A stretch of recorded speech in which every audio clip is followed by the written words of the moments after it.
Hello, and welcome everybody to Flicker Effect, episode 236. We're recording this on Sunday, December 10th, 2017. I'm Bobby Jackson, and joining me today, well, no one's joining me today, actually. David is on assignment. Michelle is, well, she's on assignment.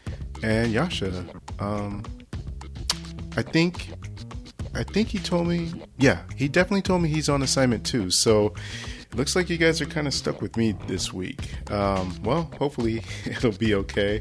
I've never done this before where it's a solo show. Matter of fact, I don't think any of us have done a solo show in the time that Flicker Effect has been around. But I guess I figured I didn't want to leave another week where you guys didn't have a show. So I decided to take a run at it on my own. So cross your fingers. Hopefully everything goes well and wish me luck. Let's go ahead and get into some box office numbers for the week. This week at number 5, we have Thor Ragnarok.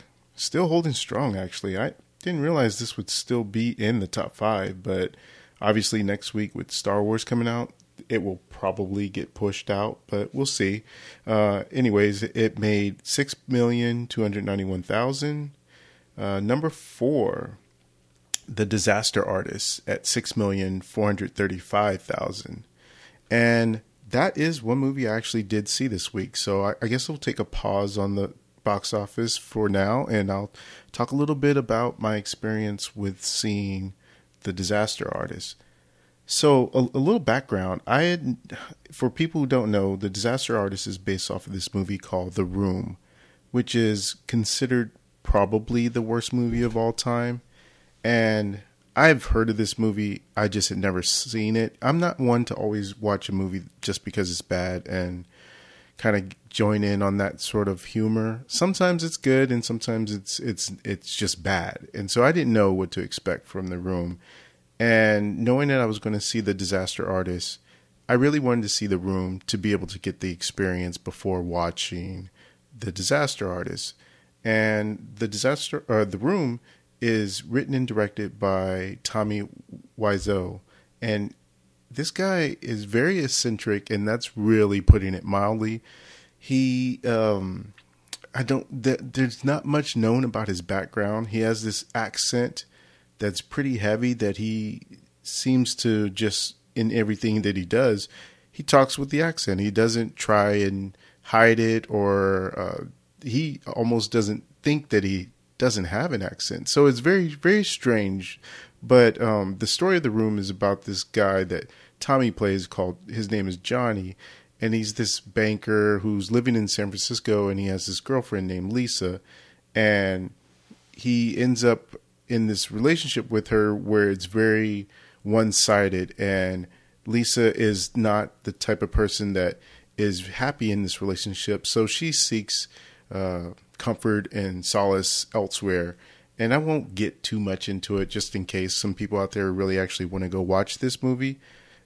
I mean, I think the most important thing to talk about in this is that with Tommy, he really wanted to make this movie so bad that he financed it himself. He spent $6 million of his own money to make the movie, and he made it with his best friend, who is also in the movie playing his best friend in the movie as well. His name is Greg Sestero, and he plays Mark. And if anyone has any interest in this movie, I think there are YouTube clips up on there that shows different scenes of what this movie is like and the experience.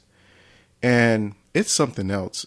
I have to say, I really did end up enjoying the movie. And when I say enjoying, I mean I enjoyed how bad it was, because it is pretty bad. The acting is bad. The story is bad. There's things that don't make sense in continuity.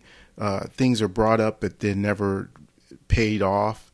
It's so bizarre. And it's one of those things where you hear about a train wreck, and this is the the movie form of a train wreck. You just can't take your eyes off of it because you just really don't believe that something could be this bad. And yes, it is that bad. But I I made it through the movie and watched that, and so I was like, okay, now that I've seen this, I wanted to go see The Disaster Artist. And The Disaster Artist is essentially the telling of how this movie, The Room, got made.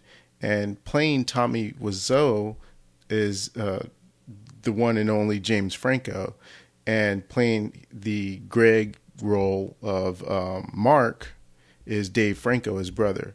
And also in the movie, you've got a lot of different people actually were in this movie.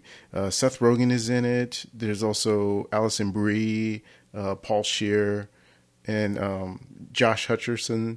There's just quite a few people in here. And the movie itself, The Disaster Artist, I would highly recommend seeing this movie. But it's so hard to recommend seeing this movie if you haven't seen The Room. Because I felt like after I was watching that movie, I was sitting there thinking to myself, I would not have enjoyed this nearly as much if I hadn't seen The Room, because you get all these different little hints of what was in the room in The Disaster Artist. And some of those things play into the fact of why you see certain things in the room when they're explained in The Disaster Artist, because it's this whole making of, and it's the story of Tommy Wiseau. And really at the core of The Disaster Artist is this story about this guy who believes in himself enough to be able to make things happen. And even if it's bizarre and crazy, he has that mentality that if it's something he wants, he's going to go after it. And it's this uplifting tale, but at the same time, it's so bizarre because of the nature of who this guy is. And it's just also interesting because of it being a true story, and this guy being Tommy, not knowing really how to do the things that he's doing, and it shows. But against all odds, he really made this movie, and he actually, because it's so bad, made a profit on the movie that he spent $6 million on, even though it opened up in like the smallest amount of theaters between LA and New York, and I think it made $1,800 the opening weekend. But because it was so bad and the word out, and it just become a cult classic thing to people going to go see it, it actually ended up making money. And then now a movie's being made, or has been made, about the making of his movie. So in a way, he's got a win-win situation. But overall, I really did enjoy The Disaster Artist.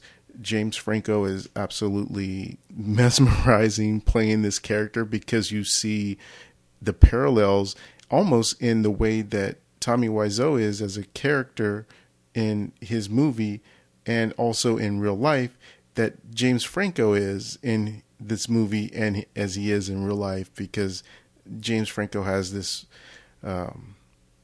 reputation of people either kind of love him or hate him. And so it's all that kind of comes into play within the movie itself, but it's just an interesting study to see this movie and everything that it represents. So I would say go watch The Disaster Artist, but you may have to sit through The Room in order to go see The Disaster Artist and enjoy it. So take that for what you will. I did personally enjoy The Disaster Artist, and I did have fun, even though, quote unquote, technically fun. You're not supposed to have fun watching The Room, but yeah, it's pretty bad. And I would say you have more enjoyment watching The Room if you watch it with a group of people. So definitely go check that out. Let's get back to the box office. Coming in at number 3 is Wonder with 8,450,000. Number 2 is Justice League at 9,595,000, which has finally crossed the $200 million mark. I believe it's at 212 million domestically. So I did read an article today saying that it looks as though when it's all said and done, that Justice League will just barely eke out a profit. And I mean, on one hand, I'm happy that that's going to happen. But on the other hand, obviously, this is a big movie that should have probably made $1 billion. And when it's all said and done, at least. And the fact that I'm happy that it's still going to make a profit lies a little bit within the fact that this budget ballooned out of control. So had the budget maybe been more in line with some of the other movies, because when I looked at some of the numbers for some of the other movies, their budgets for the other DC movies range between 150 million and 200 million, whereas the Justice League movie is rumored to have been around 300 million to 350 million on the budget. So had they have been able to keep that under control, yeah, even if the numbers stood where they are today, it wouldn't have been great just because they were expecting a billion, or you would think that they were expecting $1 billion, but at least it would have made more of a profit than what it's going to end up making in the long run. So at least hopefully they will have some good news. There had been some news this week about a shakeup coming in DC's future. One of the guys over there that I can't remember his name off the top of my head, but who was in charge of some of the aspects of the DC universe had been removed from that and put into a different area of Warner Brothers. And they're expecting some more changes to come in January. And yesterday in a Comic-Con in South America, I believe it is, they had announced some of the upcoming movies that they are still planning on doing. Obviously, they had Aquaman. They also mentioned the sequel for Wonder Woman. There was Suicide Squad 2, a Green Lantern movie, also the Batman movie, and I believe Batgirl, and Flashpoint also. And I think that was it. So they seem to be holding strong to that at least, and we'll see. We'll see if they stick to it or not. Hopefully they will get the right people in place and trust in the people that they do hire to be able to make the movies they want to make, that we all really want to see coming up in the next few years. And I guess let's get back to that number one spot for this week is Coco. And it's obviously doing really, really strong as well in its third week with 18,303,000. And it's got this last week to really do that, but it shouldn't slow down all too much even next week when Star Wars comes out, because at 18 million, it's got some good legs on it. But the next week we have the juggernaut of Star Wars coming out, so of course everything's going to shift and move out of its way. But that's it for the box office. So there was another movie that I did end up seeing that isn't on the list of movies here. It's actually at number 11 for this week, and it's 3 Billboards outside Ebbing, Missouri. And this movie had been talked about for a little while, and I really had been wanting to see it, and we talked about it on the podcast of who wanted to see it. Absolutely, it seemed like all of us were in agreement of it looked good and something we want to see. And for those out there who don't know, the story is following this mother who has this personal tragedy with her daughter who's murdered, and she is trying to essentially push the local authorities into finding who murdered her daughter, because in her eyes they haven't been doing enough. So she buys advertising on these 3 billboards on this rural road that no one really goes on, but she decided to just do it as a way of trying to move forward on this case that's been dormant for about 6-7 months.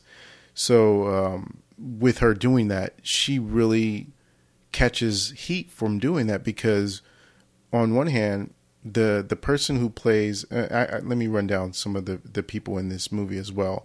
Frances McDormand plays the mother.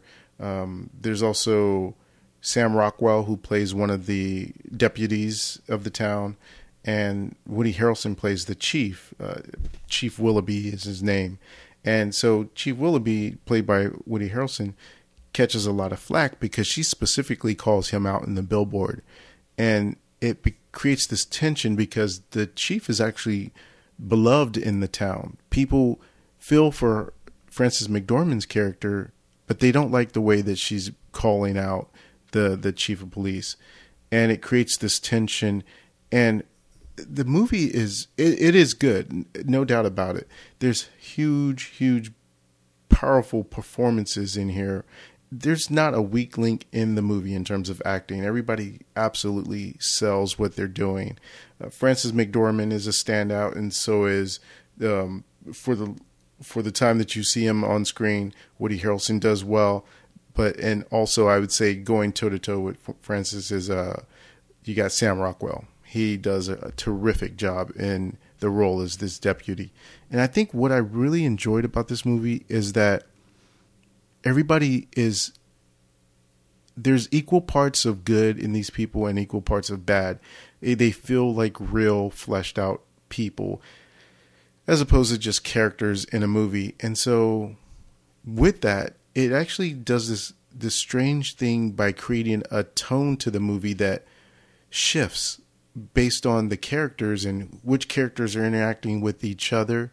Because at one moment the movie is funny, and then at the next moment it's gripping and it's heart-wrenching, and then it'll switch it up again to where it becomes more of a sort of a detective story, but then it'll switch it again back to something funny. So it feels like the tone is all over the place, but they do such a good job of being able to hone it in and create a dynamic that works between all these different feels of the movie.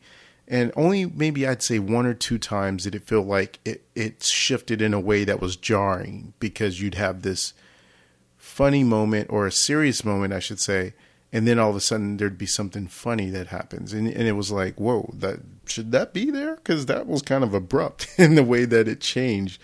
But overall, it did a really, really good job of being able to balance those tones and really tell a compelling story. And I'd be surprised if Frances McDormand's name isn't listed this year for one of the Oscars for Best Actress in a Motion Picture, because she was absolutely terrific.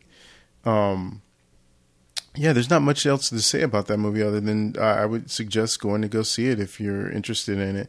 I mean, it's a little bit heavy, but there is a lot of levity in the movie, so it's actually not as heavy as you might think it is based on the subject matter. But that's pretty much it for the things that I watched this week. Been playing a lot of catch up on TV stuff, so I haven't had as much time to see some of the other movies. And actually, I'm waiting for a lot of those other movies to come out. They haven't just hit the theaters where I'm at just yet. So I think the ones I'm looking forward to seeing are I, Tonya, The Shape of Water, and I think there was like at least one other big one that was under Oscar consideration that I think I wanted to see. I think it may have been The Darkest Hour with the movie about Winston Churchill. So definitely a few more movies left to come out this year that really want to see before any of the Oscar stuff gets announced and we start having the Golden Globes and all that. So, well, let's see. What else is there?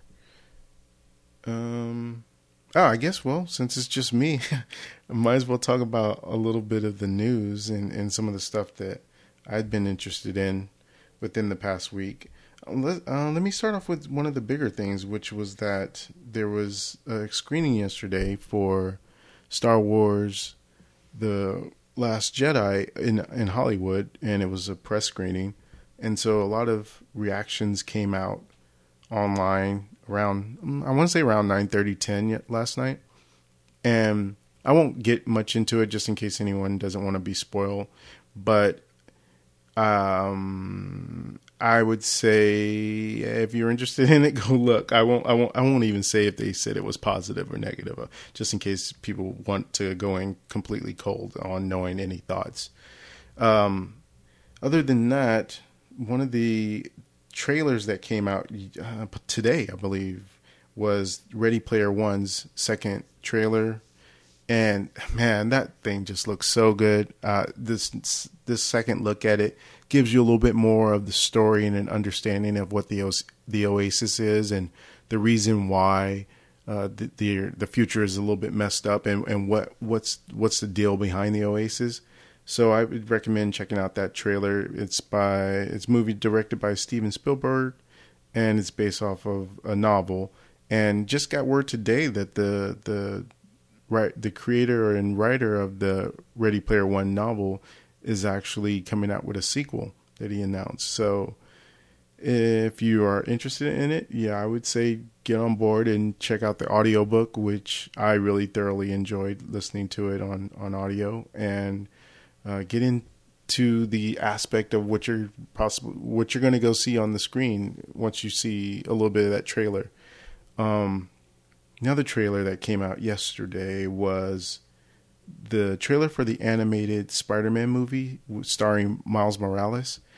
And oh my God, that thing looked good. I was sitting there watching it, and I watched it a few times because the animation is so slick looking. The is computer generated, that it's not just the regular animation. And the way they do this thing where there's this scene when Miles is essentially chasing a bad guy. It looked like the Prowler to me, but I couldn't quite tell.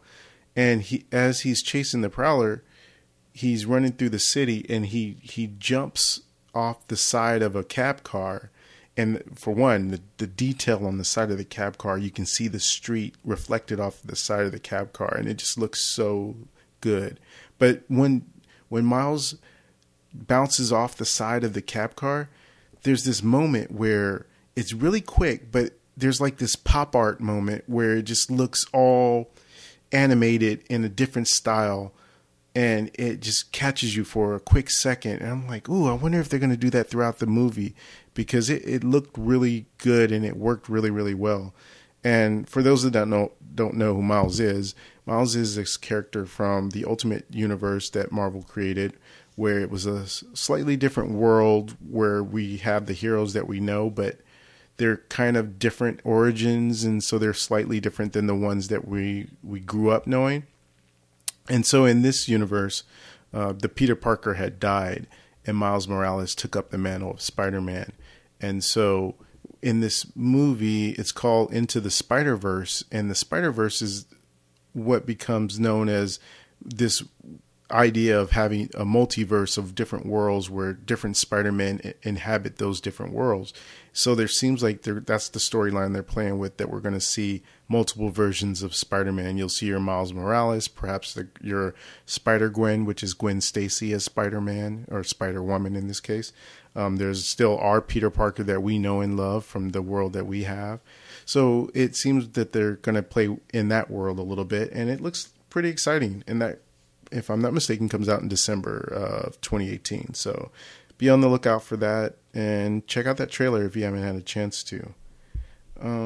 Okay, let me see what else was there in the news. Give me 1 second. I'm going to kind of scroll through my feed a little bit and see if there's anything that stood out to me. Oh yeah, there's the small trailer for Jessica Jones season 2, which comes out in March of next year, and that looks like it's going to be very solid. Same, if you enjoyed season 1 of Jessica Jones, it looks like you got her back doing her same sort of thing, but it just looks like maybe the budget was up a little bit, because I saw some special effects in there that looked a little bit more better than what you saw in season 1. And hopefully the story continues in a way that makes sense from where we left off in season 1, because you don't get too much of a sense of that, other than the fact that she seems to be exploring the idea and thoughts of where she came from and how she got to be the way she is, beyond just what the Purple Man did to her. So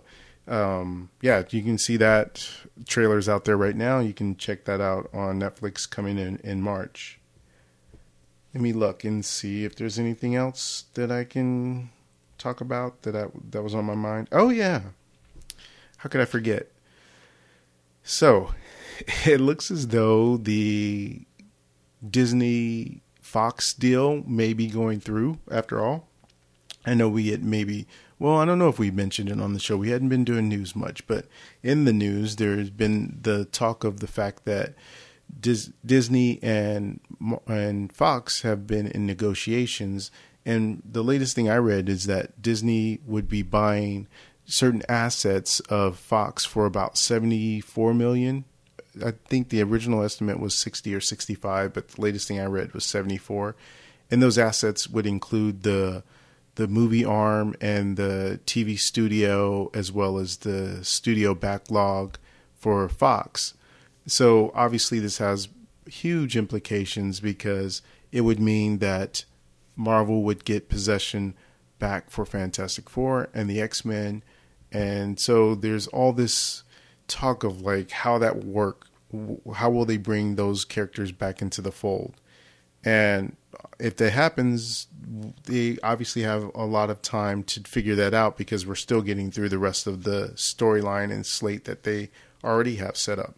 And I read an article the other day where Kevin Feige said that he had been anxious to get his hands back on the X-Men. So it seems as though he probably has some idea of where he would love to go if he was able to have those characters again. And honestly, it looks like one way or the other, even if Disney doesn't buy those Fox assets, that Fox is in the business to sell those assets. So the other quarter or suitor was Comcast. So if Disney doesn't buy them, it may end up being Comcast.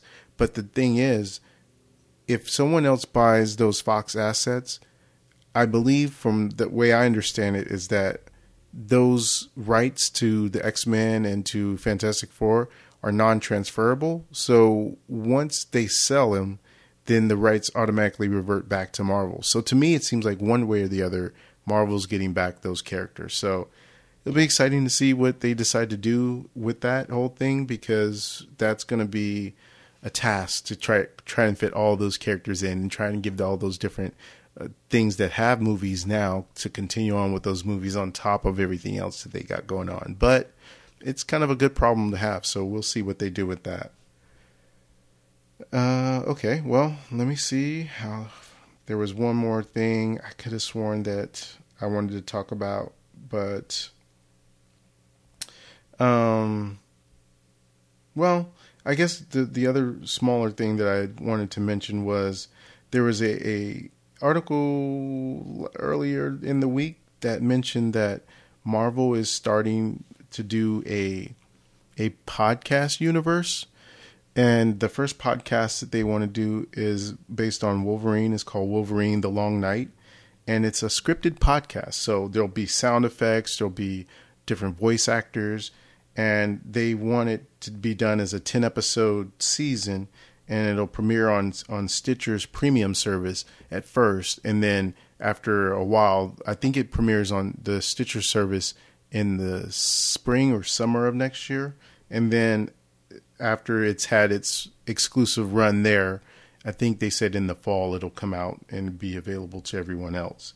So the idea of that is actually pretty interesting, and I'm really surprised no one's thought of it before, because the podcasting world lends itself now, because of people listening to audiobooks or just different podcasts like this one, that you might be interested in listening to a comic book in that form, in a way of being told as a long form story.